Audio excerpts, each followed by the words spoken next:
The views expressed by our guests in the following video are solely the opinions of our guests and do not necessarily reflect the views and or opinions of the Ola 7 podcast show. Viewer discretion is advised.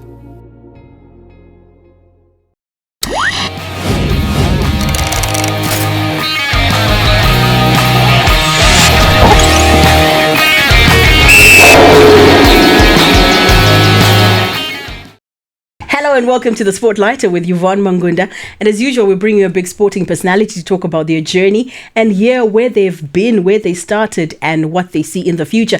And today is no different. I am very, very excited because I get to have my first ever, since we started the show, this is the first ever women cricketer on the show. And it's a big one. It is Anesu Mushangwe. Anesu, how are you? I'm good. Thank you for big because Anesu not only played for Zimbabwe, but she's also Australian based. And we'll hear more about her journey from starting out as a cricketer in Zimbabwe up until the level she's in Australia. So very excited. You learn the story of women's cricket on the show. Hopefully you get an understanding for the young ones that are watching and you're curious, you want to start playing cricket. I think this is the interview that will make you look for that club to go and play. Anesu, I'm so glad to have you on the show. Yeah, thank you. I'm excited to be here as well. I know when somebody lives abroad and you come back home, you've got so many things you want to do. So, you know, even when I asked you to come for the interview, I was expecting you to be like, no, I don't have the time, or you'd find some excuse. So thank you for coming on the show. That's okay. Thank you for inviting me once again. How are you feeling being back home? Well, yeah, I'm happy having to spend time with my family, especially my mom and siblings. So yeah, I'm just spending most of my time with them and then visiting relatives and friends, which is nice. Yeah, so it's a good feeling. I'm enjoying it. Which part of Australia are you based? I'm in Canberra. Canberra. So, what is the difference with the weather condition there and here? Like our we're getting into winter now. What's the difference? There isn't much difference. Here in Zimbabwe, yeah, it's just the same weather conditions. When it gets hot, it gets hot. When it gets cold, it gets cold. There are no extremes in Canberra. It's just the same as here. So I'm not struggling at all. Do you get homesick? Do I get homesick? Yeah. Sometimes, but not every time. Because, I mean, on my bucket list, top of my bucket list is Melbourne. I actually want to be at MCG so bad. Like, I remember there's a time I even wanted to go and study in Melbourne. I don't know, for some reason, I have this picture of what Melbourne is like. Hopefully the picture is the same. Well, Melbourne is nice. I haven't traveled much around there, but yeah, the MCG is great. It's a great ground. You should be there. You should visit there when you come. I'm sure there are other places as well. Canberra is a bit quiet. South Australia, Sydney is the biggest one, and then Perth. So there are other states, but yeah, Melbourne is one of them. So we're talking about you being in Australia, but let me take you way back in Zim. Where were you born and what schools did you go to? Well, speaking of my history, I was born at Mbuyanianda, and then I grew up in Chitungwiza. I went to Chinembiri Primary School and then went to Seke High School, which is where I started cricket when I was 14 years old. And then I did my A-level at Seke High as well. And then since then, went to Midland State University. I studied international relations there, and then from there, that's when I relocated to Australia. So sport-wise, what sports did you play in school? Well, I played rugby. I played almost not everything, but yeah, I played rugby. I played tennis as well. Volleyball is my favorite even now. I played it at uni, and then netball, if I mentioned it. And then what else? I was terrible at soccer. And then cricket, obviously. So you were very, very sporty. Yes, I was. I liked sport a lot. So at what point did you get introduced to cricket? Actually, I was running away from athletics when I was Form 2. So remember, in some schools, they have a season where you only do athletics, and then there's a season where you do ball games. So it was an athletics season, and I hated running. So there's a time when other girls and boys were playing cricket at Seke High. I remember Christabel was there. And then I just went there and stood there. I didn't do anything during the athletics time. And then the following day, the teacher was like, why didn't you come for athletics? And then I was like, I was playing cricket. It was a lie. And then he was like, okay. So since then, I didn't get into trouble for not going to athletics because I was at cricket. And then Christabel, there's a day when she was like, do you want to come and have a try? And then she chucked the ball to me, and then she taught me how to bat, like how to hit the ball. So she just taught me the fun stuff. What year was that? When I was Form 2. What year was that? 2010, if I'm not mistaken. Because she keeps referring to Christabel. That is Christabel Chitonzo, right? Yes, Christabel She was the Chitonzo. first woman to play in the national team from Chitungwiza. So you start learning how to play the game. Yeah, and then she just told me the basics, and then it seemed fun. I was like, that's so easy, just hitting the ball. And and then I went home, and then we lived with there's this guy. He's actually like my brother. We lived together in Chitungwiza. His name is Kuzai Nyamakao. He works on crunches. So I told him, and then he's the guy who actually made me see myself on the other side of the world with the sport. Because he was like, if you take it seriously, you're going to go far and things like that.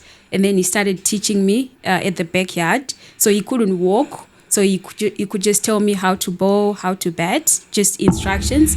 And we were using lemons as well. We didn't have cricket balls. So yeah, you would chuck a lemon, and then I would catch. And we had a big tree of lemons, so that helped. And then I started getting the game. I started falling in love with the game. So most of the time I started spending it in cricket. It ended up being my happy home. Some of the situations from back home, you wouldn't think about it because I was playing cricket. So yeah, it was my happy home. And then I got selected in the under-19 to go to South Africa. And then I couldn't travel because I didn't have a passport. And then we didn't have money to get a passport. So I got dropped because of that. And then I stopped for a while and then concentrated on my O-level. And then restarted again restarted again, Form 5, and then stopped again so that I could work as a maid to pay for my school fees because I didn't have money to pay for my A-level. And then when I was at uni, that's when I started being serious with it again. And then since then, I never looked back.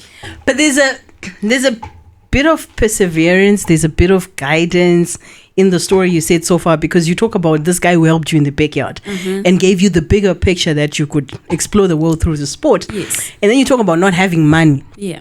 And getting to a point where you work as a maid so you can finish your A-levels. You seem like you were a very level-headed young person. Yes. Is that a true reflection? Yeah, that's a true reflection. Actually, I thank God for that, because I feel like some of the conditions as a young girl, and then the environment we're living in the ghetto, there are some places where they don't breed success at all.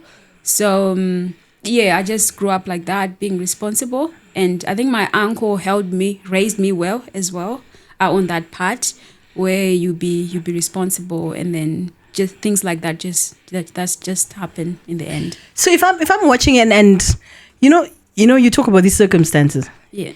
And I also come from the ghetto, not Chitungwiza, but Highfield. And I understand what you're talking about, where you are in situations where it's so difficult to break out and bad things sometimes are normalized to be cool. Yes. What would you say to a youngster who's watching now and in that circumstance now? Yeah. So what I would say to youngsters or anyone who's hoping to be someone bigger in future, I feel like if you vision yourself being who you want to be, if you want to be a doctor, if you want to be an athlete, if you see yourself as that, despite of situations, despite of where you are living, if you see yourself as that, and do the work and all the processes that are needed, I think eventually that will happen. So you see it first, and then you just work on it without being distracted, and then it will eventually come. And when you took up the sport again, where were you playing, and at what moment did you get a national team call up? Well, I was playing in Chitungwiza, Seke High. So there's a time when I mentioned that there's a time when I stopped playing.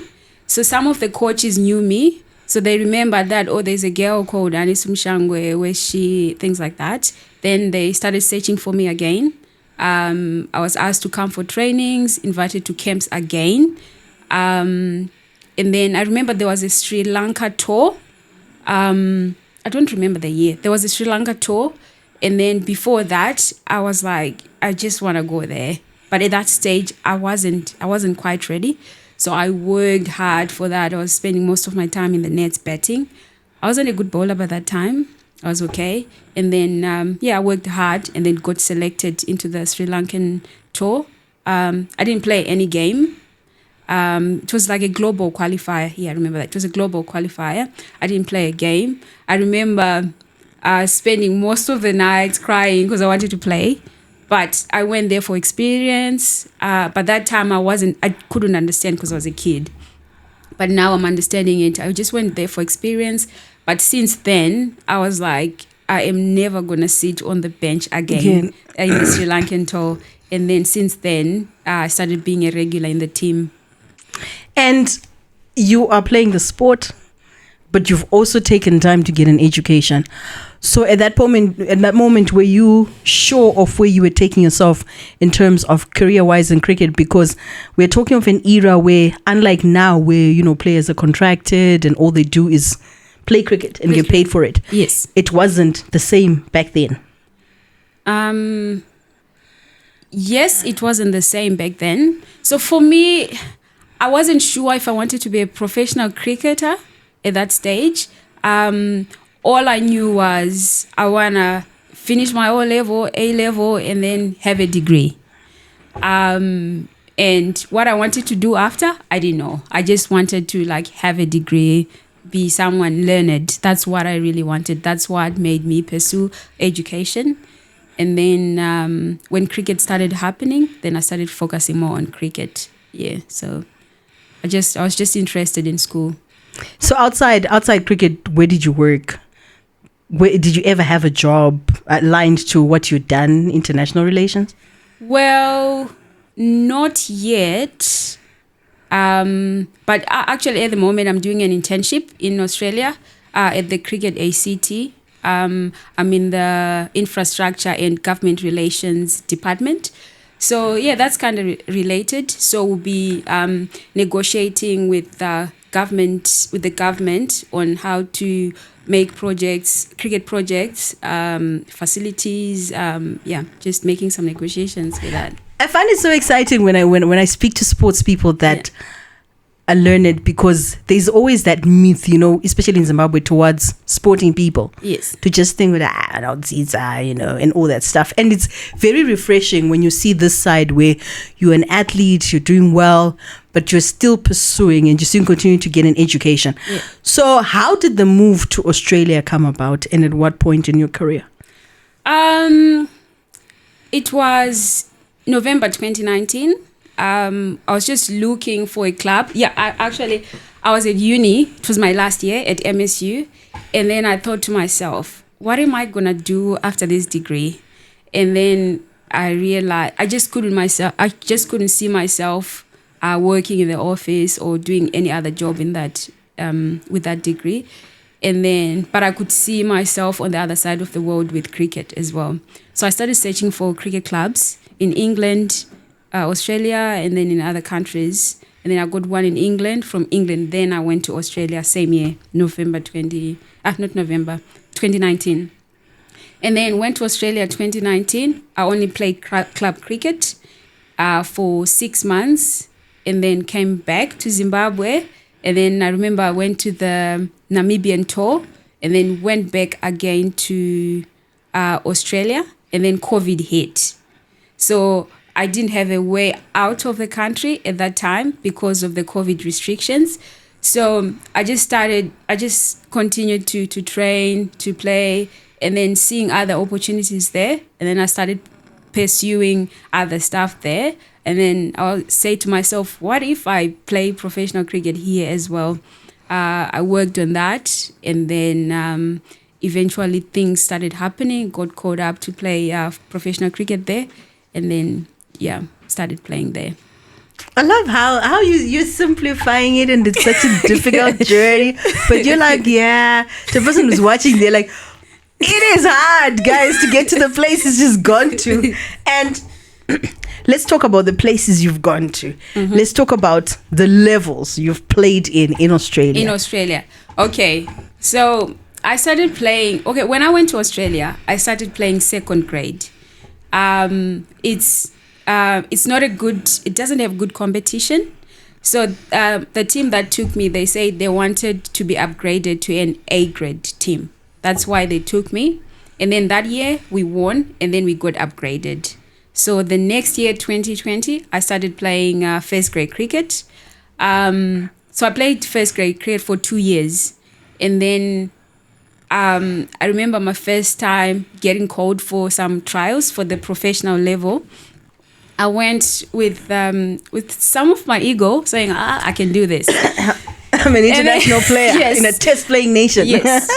So I failed it. And then during the game, I say to myself, oh my God, I'm still a chicken. Like I didn't feel, I was confident, but I didn't feel like I was at that level. And then I went and then told my Australian coach, and then I told him, I said, Coach, I felt like a chicken in that field. I didn't feel like I was up to standard. So he felt bad with the way I was saying. And then he was like, no, don't say that. And then I was like, no, I'm saying it because that's what it was, but I'm not going to end there. I'm going to work hard so that when I get there, I'm going to be at that top level. So I worked hard for like 5 months, spending time in the nets, mainly bowling and fielding. And then when I got called to the trials again, that's when they started seeing the change. And then eventually I got selected to play in the Big Bash. That was 2022, if I'm getting my dates right, my years right. And then the following year, I got selected to play for the National League as well. That's why I wanted to talk about the Big Bash. Those are levels. And so like, were there times where you just sit there and look back and be like, how did I get here? Oh my gosh, I am here. This is a big platform. Well, I do that most of the times, actually. Because I remember there's a time when I used to pray about it, saying, how am I going to get there? Because I couldn't see myself in the Big Bash. I gave myself like 5 years. I was like, I'll give myself 5 years, maybe I'll get there. Because for me, it was such a big standard, high level cricket, and I didn't feel like I could fit in quicker. But working hard and just praying about it. When I got selected, I actually got selected in the Big Bash first before the other leagues, which was exciting. So even now, But I gotta say, you're a very complete player because your fielding is top notch. Is it something that is inborn and you just had to add on with training, or you had to work hard to get to that point? Well, for me, fielding, it's something that I had and still working on, because yes, I'm agile, but not as much. I'm fast, but not as much. So it's something that I have to put more extra work on so that I can be better. So it's not something that comes natural for me, but I have to put more work. But I feel like with my bowling, it's something that comes with me natural, but not fielding. And what was it like? You've hinted on the whole, you said the first time you went to the trials, you had this ego. But what is it like when you come from here, you're an international player, you play for Zim, and then you get there, and I mean, like when we talk about the Big Bash, we're talking about, the real deal. Yeah. What was that like when here you are one of the big girls that perform well in the team. Yeah. And then you get there and realize, there's a whole host of people that are either that level or a higher level than where I am. Well, for me, I only told myself that. I didn't express it to anyone. So with anything else, I just felt like I'm representing Zimbabwe here. No matter how I'm doing it, I just felt confident about myself. But deep down, I'll be like, oh my God, I need to work extra hard to be on that level. So, but in terms of confidence, playing with others, I try hard to be like representing Zimbabwe as well. So I never carry that chicken mind when I'm with others. Yeah, I've heard from other people that have gone outside the country. Yes. To say, when you carry that international cricketer tag, there's a whole lot of expectation, especially you talk about the first team that you went to with this expectation and this, we've got this international player, so maybe things will make us go to the next grade. That responsibility, what was it like? Well, for me at first, it felt like a burden, to be honest. But with experience, you get used to it, and then you get comfortable with the responsibilities, and also understanding that if you do your role in cricket, if you play your role, you're doing it for the team as well, not trying to carry everyone or to try to do everything on your own. So what is it like being a foreigner in a foreign land, playing in a foreign league? How is it like for you early days, and even now, how is it? Well, the early days, it was exciting. And then as we go on, I got comfortable, but there's a time where you feel like, where you feel the difference, because home is home, especially socially. So I feel like there's a time, I didn't struggle, but there's a time where you feel like socially you are lacking a little bit because you're not in your home country. Friends, relatives are far from home. But yeah, there isn't much difference, but there is a difference, yes. And is the door to international cricket still open, or now your focus is on a different whole direction? Well, so I'm a bit adventurous, so I just like to explore. So for me at the moment, I'm enjoying just playing domestic cricket and studying what I'm doing at the moment. And then once I'm done with that, I'll just see how I go from there. So I'm still exploring. So I can't say I've closed the international door. But you're so diplomatic. It's like she's so well trained. She's like, she gives you all the right answers. And when you look at your future, what's in the future? What's in the future? Cricket wise, depend if I'm still fit, if I'm still going. I think I'll keep on playing until my body says no. And then after cricket, I'm gonna pursue something else, like a different path. Hopefully something that's not related to cricket, and then just find a different path and see how far I can go.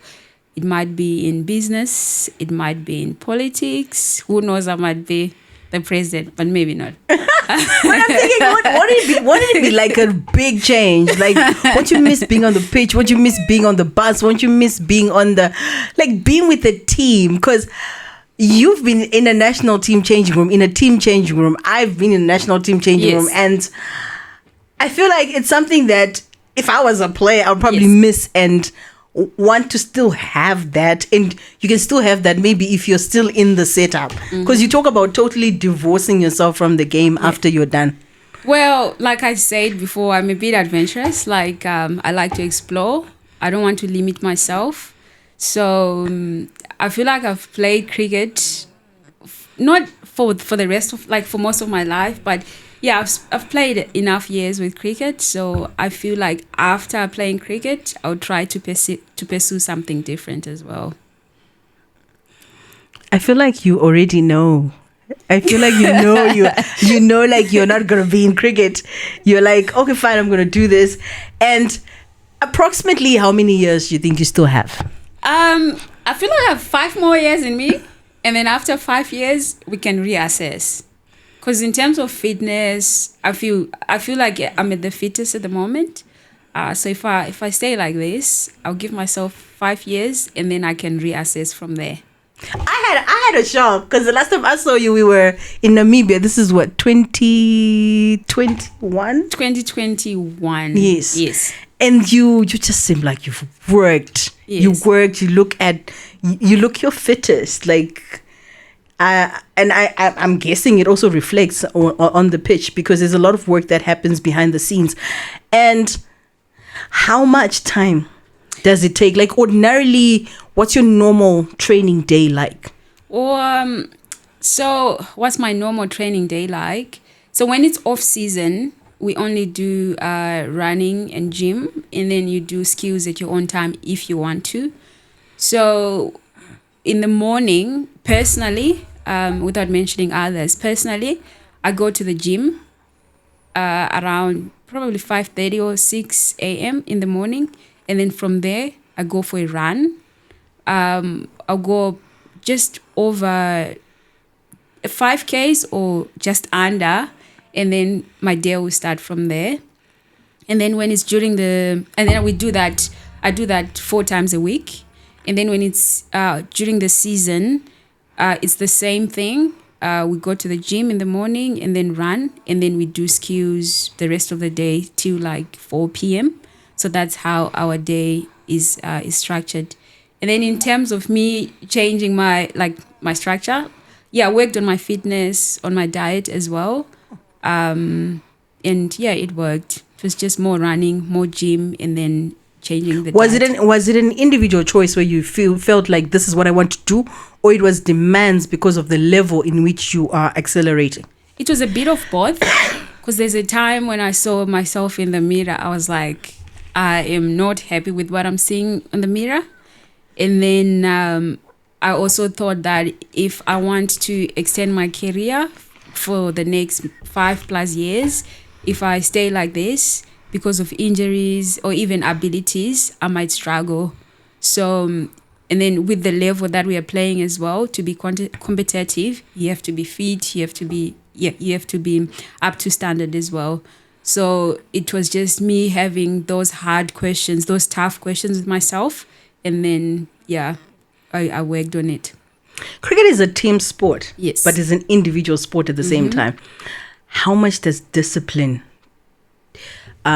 contribute? When we talk about discipline, right now we're talking about your being able to look yourself in the mirror and tell yourself, this is what I need to do if I want to get to this point. Yes.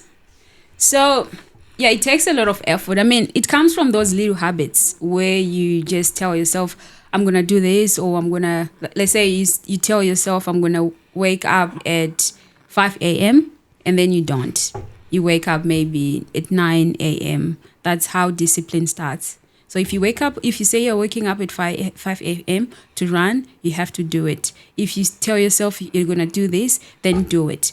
So it starts with those small habits, and then slowly it will build into good habits, and that's where discipline comes. So yes, it's a team sport, and like what you said, it's also individual. You train yourself that. And now let's talk about your highlights in your career so far. Yes. What have been your highlights? What have been my highlights? Well, I think the trip to Sri Lanka in the global qualifiers, just the fact that I was finally listed into the national team squad, I think it was the biggest moment for me. And I remember working hard and not being selected. And so when I got eventually selected at that time, I feel like that was the biggest highlight for me. And it made me see that I can achieve more if I actually work hard. So I'll say that one. That's my first. And then the second one was being part of the Big Bash squad especially my debut. Because what happened was I didn't even know that I was playing in the Big Bash game that time. So we were fielding, and then we were training, and then I broke my finger. Yeah, I think it was broken. Yeah, I broke my finger, and then I didn't say it because I knew that I wasn't gonna play anyways, because I knew the team that I was gonna play. And then at 6 p.m. our coach called saying one of our bowlers is being rested. She was close to having an injury, so I will play the following day. And then I looked at my finger, and then I was like, oh my God. But I didn't say it. So I went to and then early in the morning, and then I went to practice just to see if I can hold the ball at least. And then it was a good game for me with a broken finger. And then since then, I started getting trusted with the Big Bash games, and then I started playing more games. So I feel like that was another biggest highlight for me, my debut with the broken finger. Yeah. And like, what is it like to see your name on the back of a national team jersey? Like, what's the feeling like, and what was it a big deal to you? Yes, it was a big deal for me. I was proud of myself seeing my name at the back, and I remember watching others with their names at the back of their jerseys, with Zimbabwe kid bags and kids, those tracksuits, those caps, looking good. I always wished for that. And then when it finally happened for me, I was so happy. I was so excited. I asked that question because for me, I was like you. And for my whole career, it never happened. Like, I was at a club where, Takashinga. Yeah. All these girls are making the national team. They're wearing the colors. They're wearing their names. Yes. And for me, it was a big deal when finally I'm now in the technical team and I support staff and I get to wear my name on the back. Yes. But I can imagine what it would have been like when you work so hard, because I think people don't look at that side where you're an athlete, you work so hard, but sometimes it doesn't mean you're going to get selected. Yes. You do get snubbed sometimes. Yes.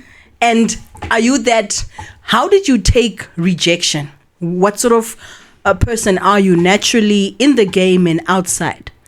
Rejection in terms of what? Can you clarify let's that? say, for example, the times that you didn't make the squad. Yes. There will be times where you're probably hoping and thinking, maybe I did do enough. Yes. Or on that, so getting dropped or not getting picked. Well, so when I was still playing for Zimbabwe, I was a bit younger. So I remember I would cry because I really wanted to be part of the team.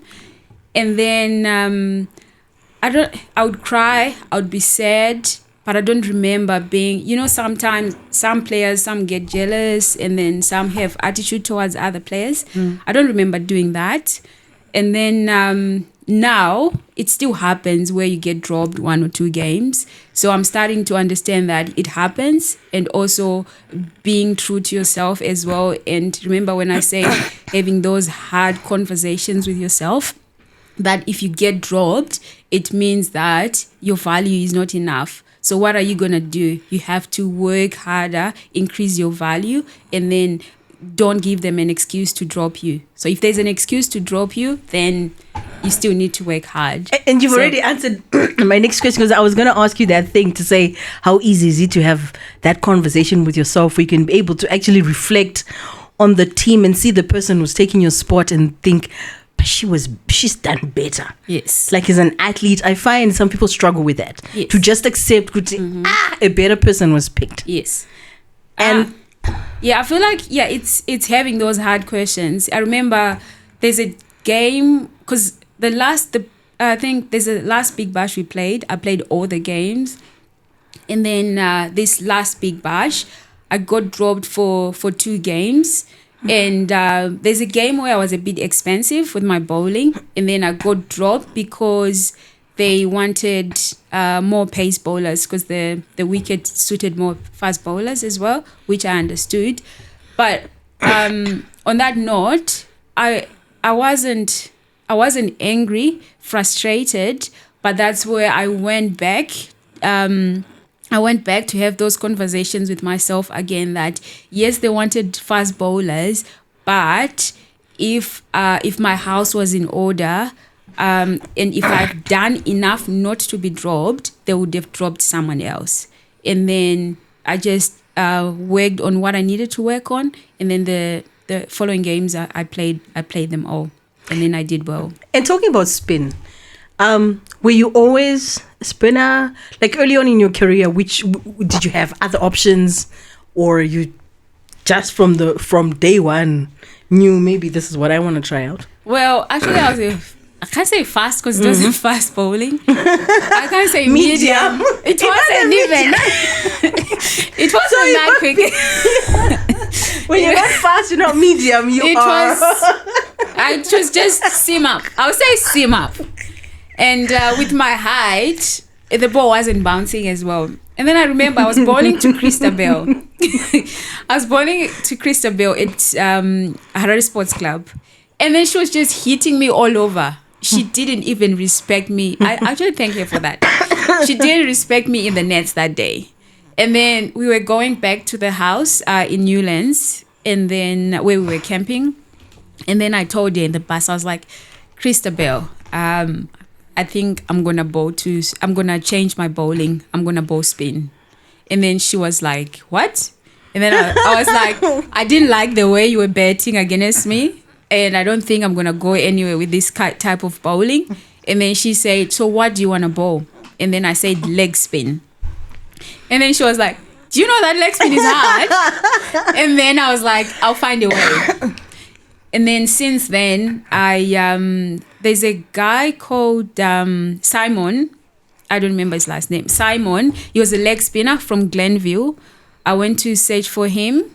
And then he helped me with some spinning ideas. I just told him that I want to be a leg spinner, but I don't have enough time.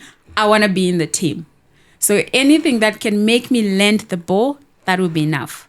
He told me, I remember, I think I was 21 or 22, I started landing the ball well. And then instead of using my wrist, that's when I started using my fingers more so that it can be easier to land. And then from there, I started teaching myself other skills. Wasn't that the best decision you made for yourself?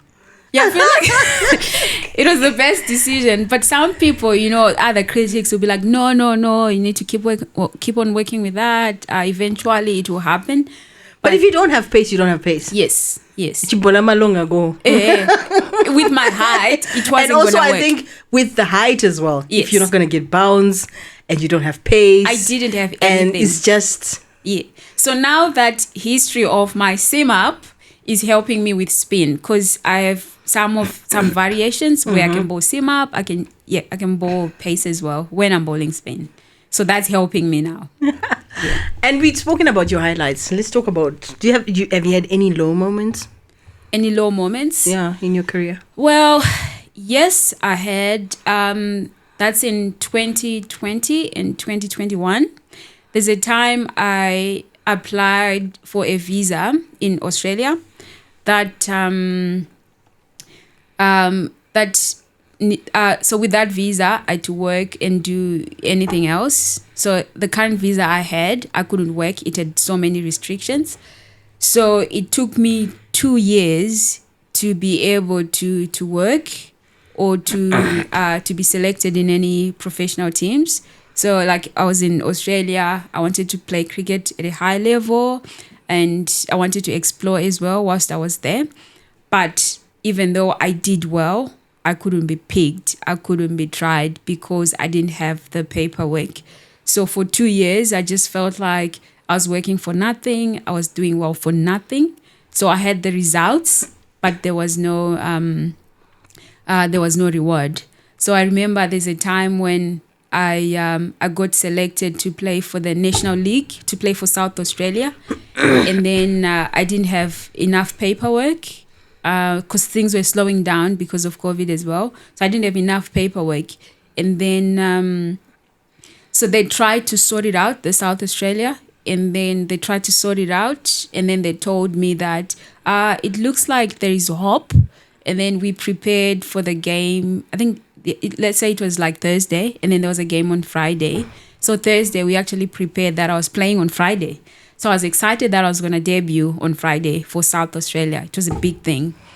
And then at 7 p.m. on Thursday, I got a call that, sorry, you're no longer playing. We tried to fix your paperwork, but it's not working. Let's just wait for the time when the visa papers come through. I remember coming from where I was crying, and I felt so sad, and it took me some months to get out of it, because I felt like I finally got there into the professional setup, and I could actually see myself there, and without actually being there, then it just felt like it was taken away from me. When you went to Australia, did you have family there, or you were starting on your own, just Anesu on her own? I went to Australia on my own, and the club that took me was Glenelg Cricket Club. I still thank them. So they took me. They took care of my airfares. They took care of everything there. And then even my welfare where I was staying as well, which was nice of them. So that was the only family I had. I didn't have anyone. Because the reason I'm asking is when you're going through all this, yes, and you are young and you're on your own, and you are having to navigate all these obstacles, because you talk about 2 years. That's a long time. So at that time I was coaching as well. I was still coaching, earning some money, but it was restricted as well. So it was tough. And I didn't want to be a coach. It wasn't my dream. I wanted to play. So because that couldn't happen, then it was so stressful at that time. Yeah. You persevere a lot. Your story it says a lot about perseverance, especially when a lot of times we use our backgrounds, our circumstances as excuses to not succeeding. And you talk about when we started the journey, the family that you came from, that you guys didn't have a lot of money. You couldn't even go to high school. to A-level, you had to work and then go. And then finding yourself in a foreign land and still persevering. Because this thing, it's going to take on my picture and it's just, Australia, and it's working. But in the meantime, you were fighting battles. So I have to commend you for that, for just persevering. Because most people would have just said, just leave the cricket, Rajo, and just do the other stuff that I'm doing. So we spoke about your future. We spoke about you not wanting to be anywhere close to the game. But have you ever thought of, is there any sort of mentorship that you do? Yes, I still, I do mentorship. I coach as well. Now I'm even studying level 3, the Australian level 3, so that it allows me to help others at a higher level. So yes, I'm still investing in cricket, even though I'm not gonna.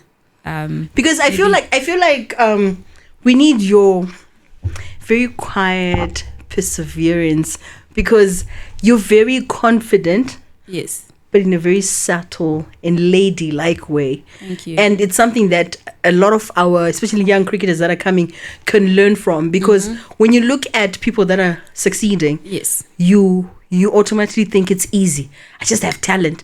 I can go from point A to point B, but we never get to hear about these gaps where people have had to struggle. Yes, yeah. And when you look at the system in Australia, you look at the system in Zimbabwe, I'm grateful and I'm happy that you're doing well in foreign land, and hopefully one day, I don't know, I'm still hopeful that we'll see you in the game after.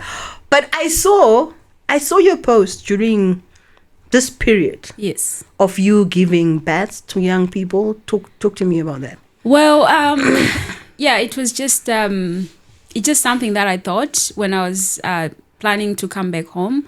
I thought to myself, what if I just give back to other cricketers and then inspire them to keep playing the game? Because I know, I have a testimony, I know that if you take cricket seriously, you can go far. And also the fact of giving them the bats is just to show them the support. I remember I never had any support in cricket. And when I got something from like one of the cricketers, I remember Sikandar Raza used to give me kit. Like when he gave me a bat, gloves, and even a kit bag, how excited I was and how inspired I was. and that kept me in the game. So it's just a way of supporting others to make them stay in the game, so that they keep dreaming, and then they could achieve whatever they want with the sport. So we've seen a lot of youngsters coming onto the scene, especially under 19s, making their move to our national team. Does that excite you? Do you still keep following what's happening back home? Yeah. I still follow. It's exciting. I see Kelly's. She started. I remember when I was still playing here, she was still young and she was promising, and it's nice to see her blooming as well. I'm watching, and it's exciting to see other girls having the support. We didn't have much support, but they are having a good support, I see. And talking about Chitungwiza, hey, a lot of exciting things coming from St. Aidan's. You talk about the Kellys, you have right now in the national team, you've got your Kellys, you've got your Beloved, you've got your Runyararo, and all of them are under 19, and they're all coming from St. Aidan's. Yeah. And Kudara, we used to just talk about a few people from Chitungwiza. Exactly, yeah. Yeah, it's exciting to see. And there's one of the boys as well. His name is Dillon. He scored like 200s. Yes, I saw the stats you put on the thing. I'm like, I was blown away. Yeah, I was proud. I was like, yeah, Tisuma Ghetto, you that. No, watch no. I mean, you talk about that. Even Beloved hit like, was it 200 something, 100 something in a domestic game? I'm just like blown away. I never hit a 50 in my cricket career. Exactly. Yeah, that's exciting to see, and it shows that we have a lot of talent. So for that to be nurtured and for that to go far, we just need to keep supporting them so that they can stay in the game. And before we go, I always like to give my guests this opportunity. If there's anything that you feel like, oh, she didn't ask me this, I would have wanted to speak about this. Well, that's a tough one. Good one. But I don't have much to say. But to everyone watching, girls, boys, women, parents, fathers, mothers, whatever you want to achieve, I feel like if you see yourself being there, and then just follow the processes, it will eventually happen. So never limit yourself. Just keep dreaming. It will happen. And lastly, I want to say to parents, because some kids, they're so obsessed with sport. So if they do get obsessed with sport, yes, encourage them to keep studying. But if they're talented with sport, who knows, they might go far. So just support them in both, in school and then in sport as well. And before we go, actually, you remind me of something, because I didn't ask you that, to say, from early stages, did your parents accept, or you had to push? Because we are talking about a game that is not only, for the longest time, cricket was an elite sport. Especially if you're in the ghetto. Yeah. And then for you being a female on top of that. Yeah. So there's a bit of background on that one. Well, so I grew up with my uncle and my aunt in Chitungwiza, like I said before. So he mainly supported me in school, in education. So he wanted me to focus on studying only. And then he felt like sport would distract me. But I loved cricket that bad. So there's a time where I actually ran away from home. Like, I remember there's a day we had cricket trials under 19. And then I didn't tell him that I was going to go for trials because he would say no. So I left early, like 5 a.m. in the morning when he was still sleeping. Now I can confess, uncle. So I left when it was like 5 a.m. in the morning. And then I jumped over the Juraho in Chitungwiza. So that Juraho, it had like glasses and spikes. So I got a big crack here, a big cut from the glasses, and then going to the trials. Still went to the trials, got selected. But when I was playing, like I was bleeding because I had a big cut. And then went back home. He got the news that I got selected in the under 19. He didn't care that much. He was like, why didn't you tell me that you're going for cricket? I was like, you wouldn't agree with it. So, I wasn't getting enough support to play cricket from back home. And then there was a time again when I ran away from home and then got lost in Epworth. And then, so I said I'm going to my aunt, to my aunt in Epworth. And then I took the wrong bus. And then I got there around 7 p.m. And then I met a man, and then he said to me, "Where are you going this time? This is not a safe area." And then I told him, "I'm going to my aunt, but the place is like this and that." And then he said, "You took a wrong bus. So let me take you to my auntie's place so that you sleep there, and then from there you go to where you're going when there's light." And then I just followed that man. I didn't know. I don't even remember his face. I didn't even see him. Even his voice, I don't remember. And then he took me to a house.